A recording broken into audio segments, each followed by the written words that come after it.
अब जो दास बता रहा था कि जो खेत में बीज बो दिया, बीज तो समझो ये मंत्र है, प्रथम सेकंड और थर्ड, तीसरा सार नाम, और ये खाद और पानी है, ये पांचों यज्ञ।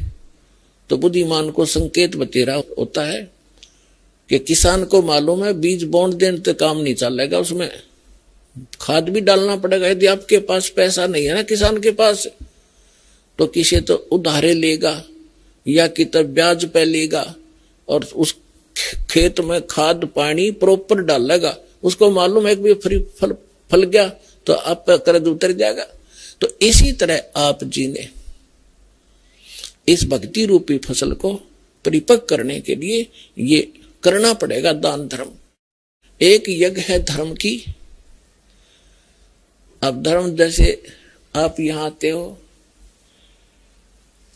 यहां कोई रोटी खाने नहीं आता, कोई यहां परमात्मा के लिए आते हैं, अपने संकट के निवारण के लिए आते हैं, अपनी आत्मा के कल्याण के लिए आते हैं। तो यहां वो भक्त आते हैं। कौन भक्त? जो परमात्मा के घने लाडले होते।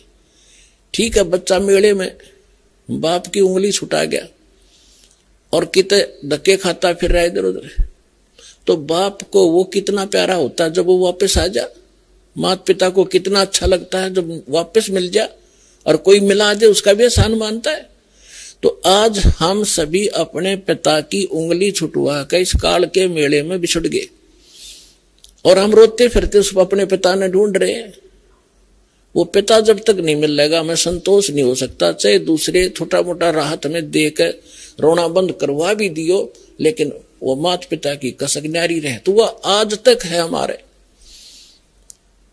तो इस प्रकार जब आप यहां जो आ रहे हो वो बिछड़े हुए हो उस परम पिता के, जो 600 वर्ष पहले आया था। उस समय आप उंगली छुटा गए थे और अब तक भटक रहे उसको ढूंढते हुए। अब दया करी है दास के ऊपर, पहचान बताई है कि अपना पिता ये है, ये लक्षण है उसके। आप इस काल को पिता समझ रहे हो तो स्वार्थी है। तुम्हें होटल पे नौकर रखा हुआ है 2 रोटी के लिए, ये तुम्हारा पिता नहीं है, सुखी नहीं दे सकता होटल का मालिक। अगर वहां कोई नौकर है तो आप इस होटल के मालिक के नौकर हो, 2 रोटी के लिए मूर्ख बना रखा है तुम्हारे को, अपने स्वार्थ सिद्धि के लिए। तो अब ये ज्ञान आपको कराया गया है कि ये है आपका पिता, ये देगा आपको सारा सुख, आपकी संपत्ति का हिस्सा देगा, ठाठ से रहोगे, धनी है ये। आप एक कंगाल के नौकर थे इस काल के। तो अब जितने भी भक्त आत्मा यहां आ रहे हैं और जो इनको माध्यम बनता है अपने पिता का घर बताने के लिए, उसका भी एहसान परमात्मा उसको भी इतना ही क्रेडिट देता है। अब यहां तक बताया है परमेश्वर ने अपनी वाणी में कि एक जीव को उस काल के खेमे तय, काल के ग्रुप से निकाल कर और परमात्मा से जोड़ देगा, बता देगा रास्ता ठीक। उसको इतना पुण्य होगा जैसे करोड़ गायें हत्थे में कटती हुई बचा दी हो, इतना पुण्य मिलेगा उस प्राणी को जो यहां तक का रास्ता बता देता है। और यहां आ जाता उसका तो कहना है कि कितना फल मिलेगा। अब जैसे एक प्राणी यहां ना आता, फिर अगले जन्म में गधा बनेगा, कुत्ता बनेगा, बकरा बनेगा, मुर्गा बनेगा, तेरा कितनी दुर्गति होगी। और उसका वो कहर टलवा दिया उस प्यारी आत्मा ने, समझदार ने, और अपने पिता के घर छोड़ दिया। अब उसके वो सारे कहर टल गए और उसको क्रेडिट मिला। एक धनी का बेटा खोजा, बताने वाले को भी नाम दे देता है लाखों रुपए, ले भाई बेटी खोजा, गुम हो जाती है, बताने वाले को भी लाखों रुपए नाम देता है। तो ये क्रेडिट भगवान का इंटरनल है, बाहर दिखाई नहीं देता। परमात्मा के एक एक वचन पर विश्वास कीजिए और इस धर्म के मार्ग को आगे बढ़ाइए। अब यहां जो पुण्यात्मा आते हैं, परमात्मा के बच्चे आते हैं, विशेष प्यारे आत्माएं आती हैं, वैसे तो नहीं आते। बाकी और लोग गालियां देते हैं, वो ऐसा है, लूटता है, फलान करता है। या तो यहाँ आने वाले को पता चलता हम लूटते हैं, क्या करते हैं। दास तो एक कुर्ता पजामा भगत वैसे ही दे देते हैं भिखारी को,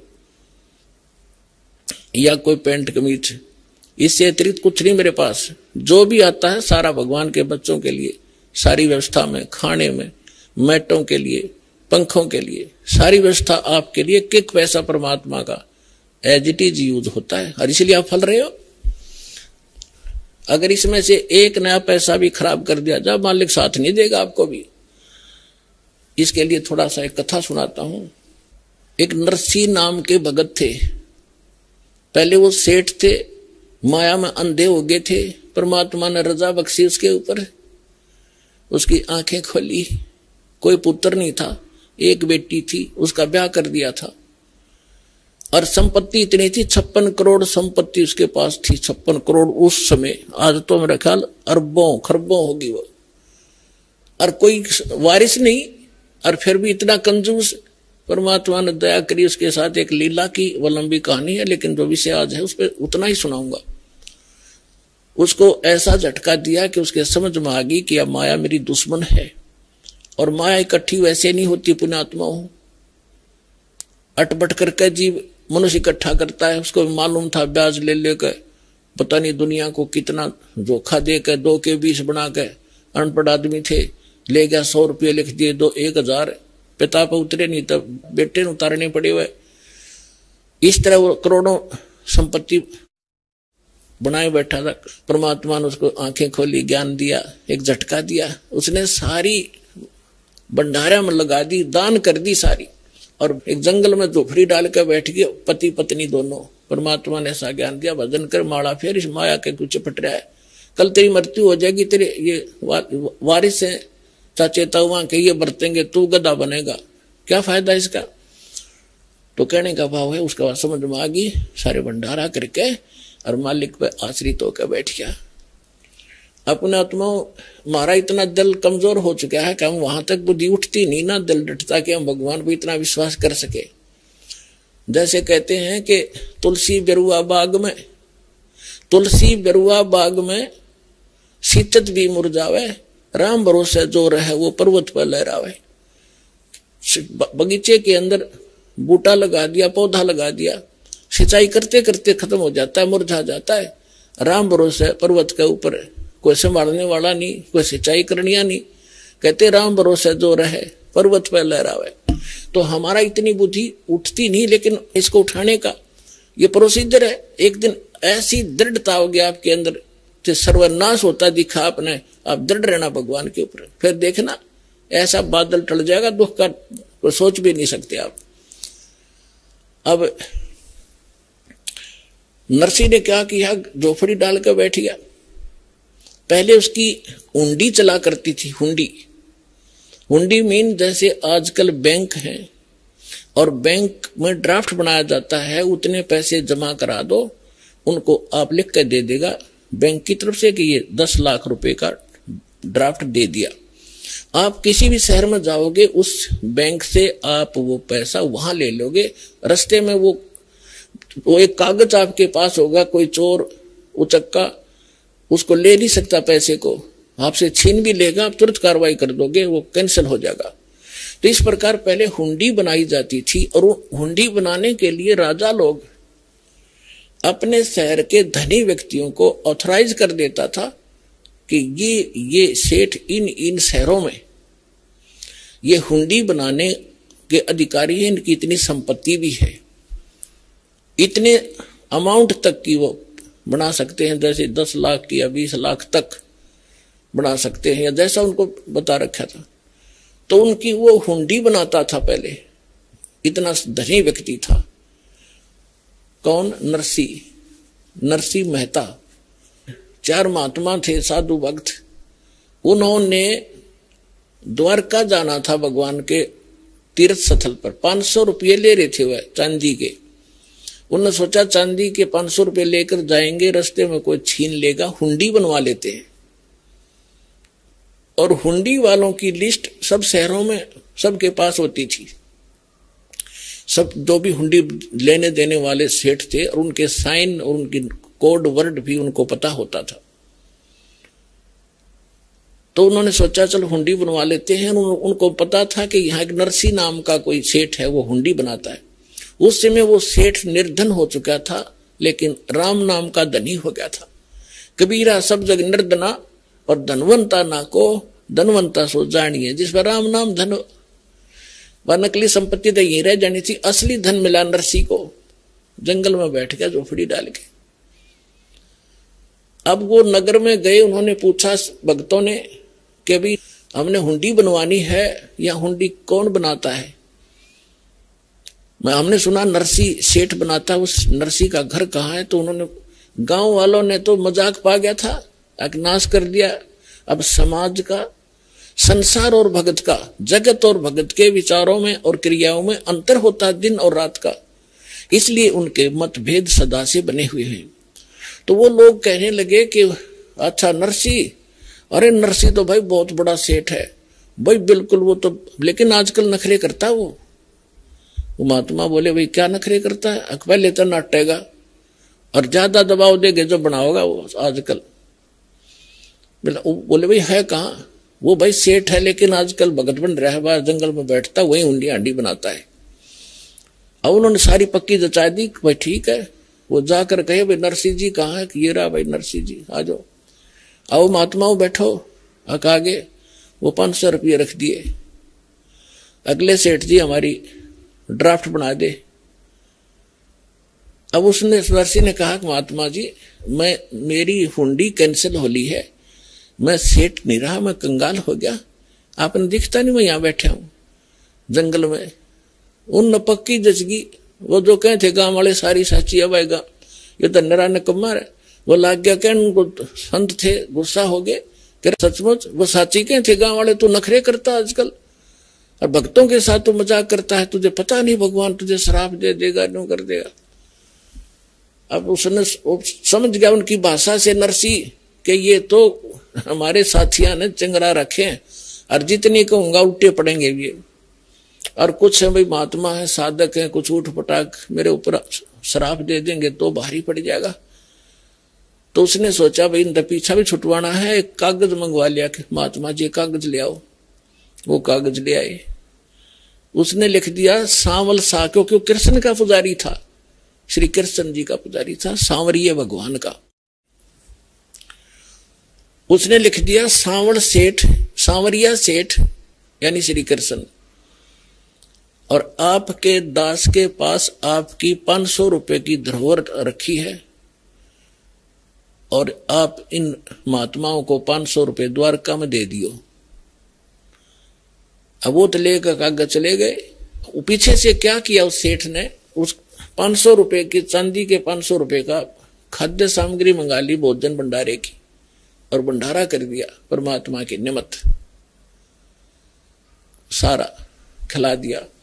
अब उन महात्माओं ने जाके वहां द्वारका में पता किया कि भाई एक सांवरिया नाम का कोई सेठ है, उससे हमने हुंडी कैश करानी है। अब आम व्यक्ति ने बता दिया कि इससे पूछ लो, ये सेठ है जिसकी हुंडी चलती है। सामने गए उसके पास, उसने वो कागज देखा, तब उस सेठ ने, द्वारका के सेठ ने कहा कि ये तो फेल हो रहा है, रिजेक्टेड हो गया, ये तो गवर्नमेंट की तरफ से तो कंगाल है, इसकी हुंडी नहीं चलती। महात्माओं तुम तो ठग लिए उसने। इब वो महात्मा का गला नहीं उतरा, क्यों तो साफ आदमी था, पहले नाट्य भी था, वे मैं बना नहीं सकता, और फिर बना दी। तो ये कहानी क्या है उन्हें सोची, ये उससे ईर्षा करता होगा। दूसरा पूछा, तीसरा पूछा, जहां भी 5-7 की हुंडी चलती थी, सभी ने ये कहा कि तुम तो ठग लिए महात्मा, इसके नाम पर चवन्नी नहीं मिला तुम्हें, कितना घूम लो। अब उनको बड़ा दुख हुआ कि भाई, और ये भी नहीं, उलाना भी नहीं दे सकते, नरसिंह में ठग लिया तो नाट्य था भाई। अब उनको ये भी मालूम था ऐसा भगत है तो पैसे नो के नो पाओगे हमारे सुरक्षित वहां पर। इसलिए वो बोले भाई देखो कुछ खावा पीवा हो, ये बात फलाने पड़ेंगे भक्ता का किसी का आगे, और बड़ी गलत बढ़िया। तो वो बैठ के एक तरफ जाकर अपना विचार विमर्श कर रहे थे। तब नरसी परमात्मा की दया से भक्तों की कुछ दृष्टि काम करने लग जाती है। नरसिंह जी ने देखा कि परमात्मा आए कि नहीं उनको देने के लिए, हुंडी कैश करी कि नहीं भगवान ने। उसने देखा महात्मा तो पश्चाताप कर रहे हैं, हुंडी मिली नहीं, उस कागज को साथ लिए बैठे हैं। तब उसने अपनी पत्नी से कहा, धर्मपत्नी से नरसिंह ने, कि जो सामान लाए थे हम 500 रुपए जो साधु दे गए थे, उसमें से कोई सामान बचा तो नहीं है। तो उसकी पत्नी ने बताया कि थोड़ा सा आटा बच रहा है, जो रोटी बनाने के लिए मैं प्रयोग करूं थी, सूखा आटा, पलोथन बोला हमारे यहाँ, पलोथन तो उसके नरसी ने कहा कि आप इसकी रोटी बनाओ पानी के हाथ लगा लगा के। उसने उसके बचे हुए आटे की 4 रोटी बनी। अब 4 रोटी बनाकर थाली बाहर निकला था, को साधु संत मिल जा रहा चलता, उसने खिला दूं। इतने में परमात्मा पहुंच गए एक साधु रूप बना के।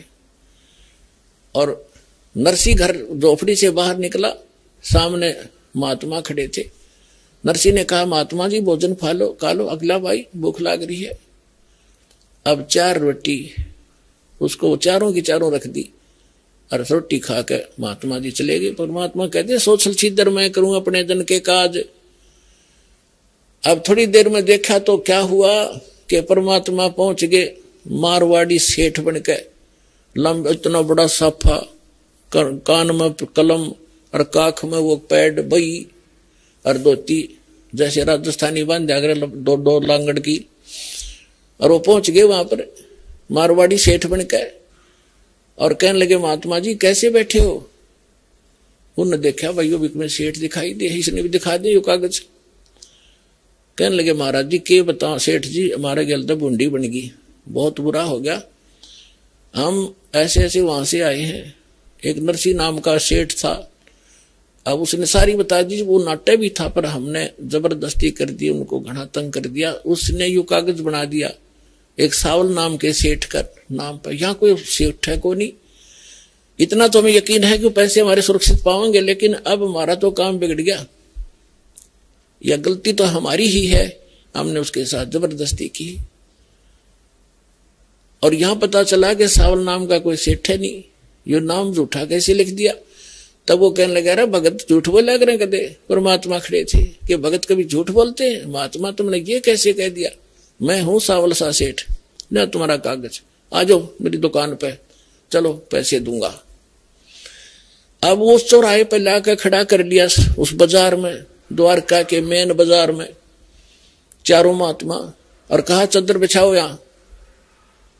वो चौराहे पर चद्दर बिछवाई भगवान ने, वो समर्थ परमात्मा ने। देखो पुण्यात्माओं, इब तो इस तत्व ज्ञान से आपकी आंखें कति रोशनी होगी आपके अंदर। हमारा मोतिया में ज्ञान का हमारा हट गया। गीता अध्याय नंबर 17 के श्लोक नंबर 16 और 17 में 3 पुरुष है, एक सरपुरुष एक अक्षर पुरुष। 16वें श्लोक में उनमें बताया कि दोनों ये भगवान भी और इनके अंतर्गत प्राणी सारे नाशवान है। उत्तम पुरुष है तो अन्य 17वें श्लोक में किया 15वां अध्याय में। उत्तम पुरुष है तो अन्य परमात्मा उदारत है, ये लोक तरम आविश्य विवर्ती अवैश्वर है। वो श्रेष्ठ भगवान तो इन दोनों से और है, अन्य ही है, उसको परमात्मा कहते हैं। और वही तीनों लोकों में प्रवेश करके सबका धारण पोषण करता है। इन ब्रह्मा विष्णु महेश्वर की जो दिक्कत आती है तो भी वही आकर उनको संभालता है। वो वही परमात्मा है जो पूरे विश्व के प्रत्येक प्राणी को उसका वर्कडन भी देता है और उसकी सुरक्षा भी करता, जो भक्ति करता है। लेकिन वो भगवान क्रेडिट का भूखा नहीं है। वो ये चाहता था कि इस कलयुग तक, इस जब कलयुग 5500 बीतेगा, यहां तक इनमें भगवान की आस्था बनी रहे। ये चाहे किताब पत्थर पर माथा टेकते हो और उनका कोई शुभ संस्कार कोई दिक्कत आती है, वहां भी सुख दिया भगवान ने जाके। एक उदाहरण है, महाभारत में प्रकरण आता, टटीरी पक्षी थी, उसने कुरुक्षेत्र के मैदान में अंडे उत्पन्न कर दिए।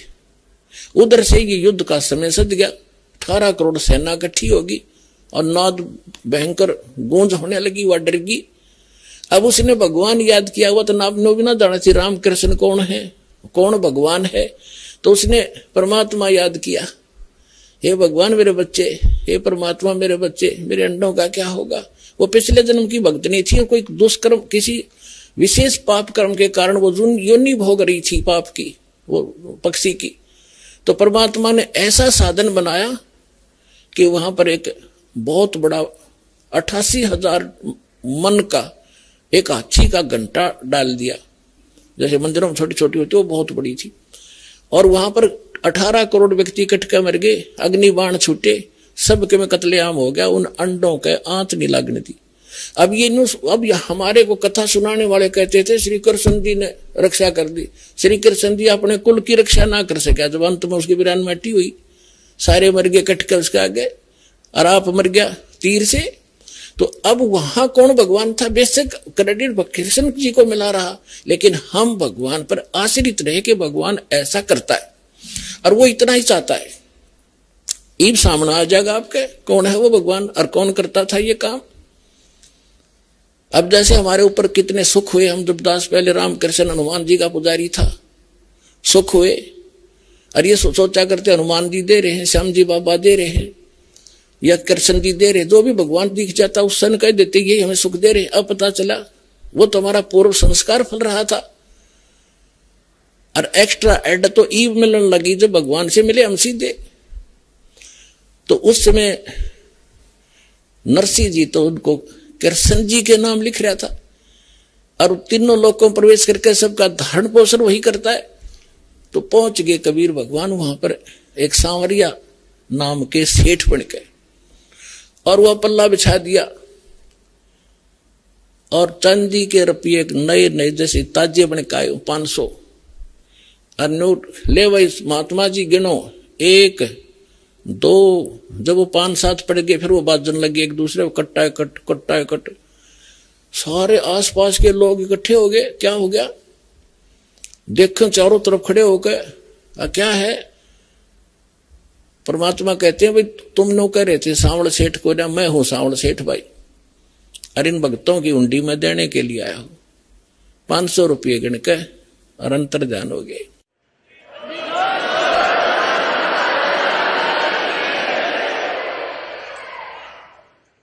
रोटी 4 भारिया गाली, नरसिंह जी की हुंडी जाली। नरसिंह की पत्नी ने भारिया ने वो 4 रोटी बनाई बचे हुए आटे की। 500 रुपए का जो दान हुआ था उसने अपनी रोटी जरूर खाई थी भंडारे में उस दिन, लेकिन वो बच गया था 4 रोटी। वो भी जब तक वितरित नहीं होली भगत को राहत नहीं मिली। दास इन फार्मूले से खूब परिचित है। 1 नया पैसा भी आपका यहां व्यर्थ नहीं जाएगा, नहीं तो आपको क्रेडिट नहीं मिलेगा। और ये इतना बड़ा आप देख रहे हो यहाँ क्या हो रहा है, और भी आपने खूब देखा होगा, बुद्धिमान हो, बार बार कहने की आवश्यकता नहीं।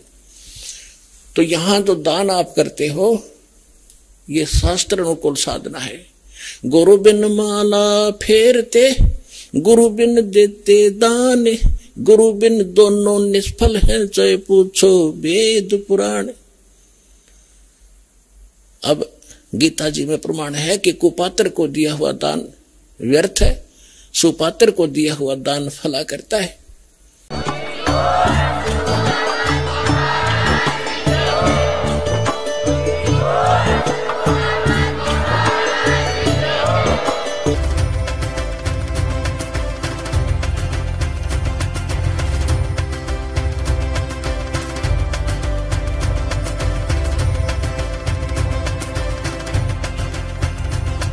अगर आप ये वीडियो YouTube पर देख रहे हैं तो हमारे चैनल को सब्सक्राइब करें और बेल आइकन को दबाना ना भूलें। अगर आप Facebook पर ये वीडियो देख रहे हैं तो हमारे पेज को लाइक करें।